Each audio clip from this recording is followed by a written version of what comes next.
Hello, this shall be my review for Batman from the New 52, Volume 1, titled The Court of Owls. It is by Scott Snyder, Greg Capullo, and Jonathan Galapian.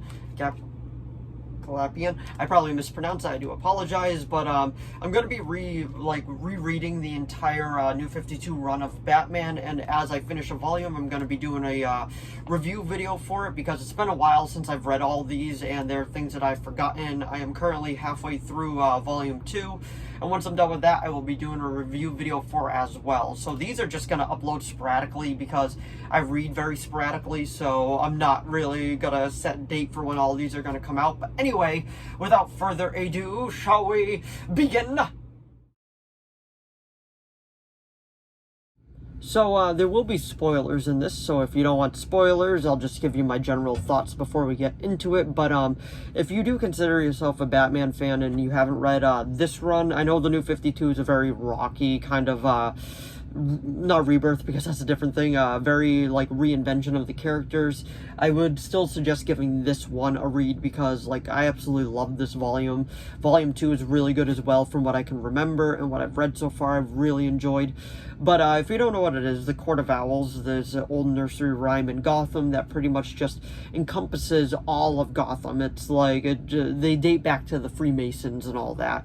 And it's like, beware the Court of Owls that watches all the time behind granite and lime, something like that. I don't remember it verbatim, but I will show you some of the artwork at the end of this video to give you an idea what the artwork is like, because one thing the New 52 got right, besides a few issues in Nightwing, because I read through that too, and it has some weird art, but is the artwork. I absolutely loved the artwork from the New 52 run, from most of it, not all of it. The Flash I thought had pretty good artwork as well, and I have read most of the Flash, so I might be doing a review video for that as well. Just keep an eye out for that stuff. But like I was saying, I got sidetracked.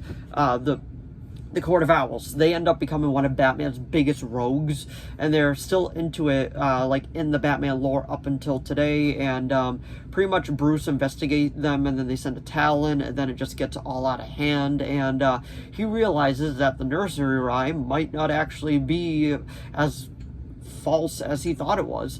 And it's actually really well written.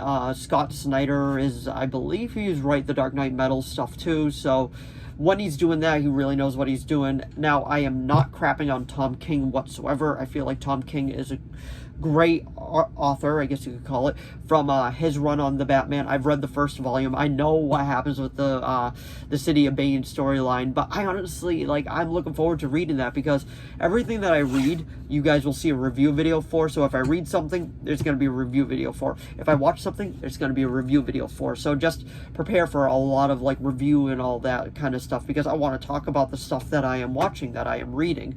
But anyway, getting back to it again, like, Bruce figures out, like, okay, this stuff actually might be real. Then he gets pulled into the underworld of the Court of Owls, and they have their own assassins called Talons and all that. And without giving anything away, it's just a super good read. If you're a Batman fan, I recommend reading it. If you're just hung up on the Tom King run, because I know a lot of people didn't like that, even though from what I've read, I've enjoyed it. Definitely give this one a read instead, because you might end up being very, very pleasantly surprised with it. But anyway, that was my spoiler-free talk on it. We'll get into spoilers in 5, 4, 3, 2, 1. Let's go. Now, I don't expect this video to run super long, because I just want to, like, talk about some of my favorite parts from this. Pretty much what it is this new guy's running for mayor, and Bruce does actually like what he's standing for, so he is gonna throw some donations his way, but he's pretty much just like, listen, I can't endorse you. That's not what I do. But I will have, like, my vote, my company behind you and all that. And then this, like, Talon creature breaks in, tries to kill both of them, and Bruce ends up fighting it off. But then he's like, the Court of Owls, I always thought that was a myth. Then Alfred is always like, well, sir, they kind of were, but you always believed that they somehow tied into your parents' death.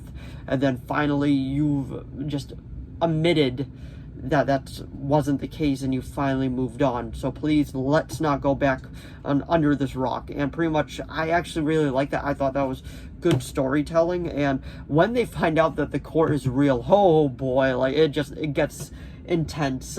There's a few villains on this cover right here. You can see the Riddler, he's in it for super quick. Same with Two-Face, same with Clayface, and this does collect issues 1 through 7, and it has a $17.99 cover price, but you can find it cheaper at other places, and it's honestly just a good read. I will show you some of the artwork soon, but it does get a little bloody from time to time within it, but definitely the standout from this volume is definitely when the court sends the Talon against Batman, well, Bruce Wayne, and they end up fighting it off, and then he goes to investigate, and it's a good read in my opinion. And some of the other stuff that happens later on, this is more volume 2. There's definitely seeds laid within this one, because at the very end, Bruce does get kidnapped and he wakes up inside this giant labyrinth, and he has to find his way out while the court is slowly tracing him, and he's been poisoned, and the Talon is just hunting his prey, if you will. So, like,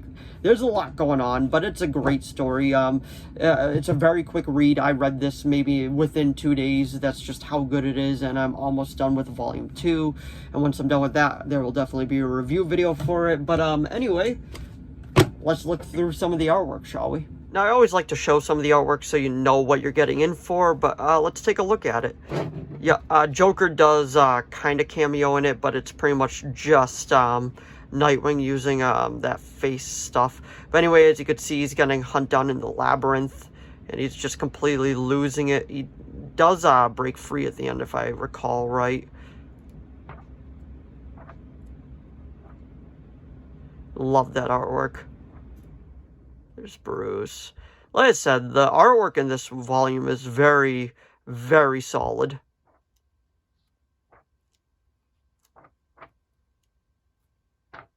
Oh, yeah, there's a flashback to his great-great-grandfather, I believe, that went mad within the city, they said. And that's right there when the Talon was attacking, and then that's the other cool one.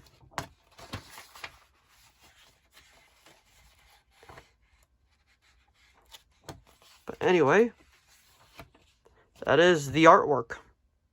So if you enjoyed this video, please give it a like and a subscribe so I know to keep making more of these. If you have any video requests, please let me know down in the comments below. I'll do my best to reply.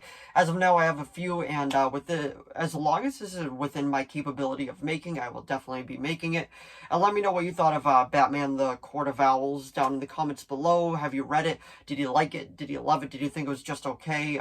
Have you never heard of this storyline? Because I feel like that's kind of hard to believe. Like, well, not believe, but just it's very unheard of. Like, somebody hasn't heard of the Court of Owls storyline.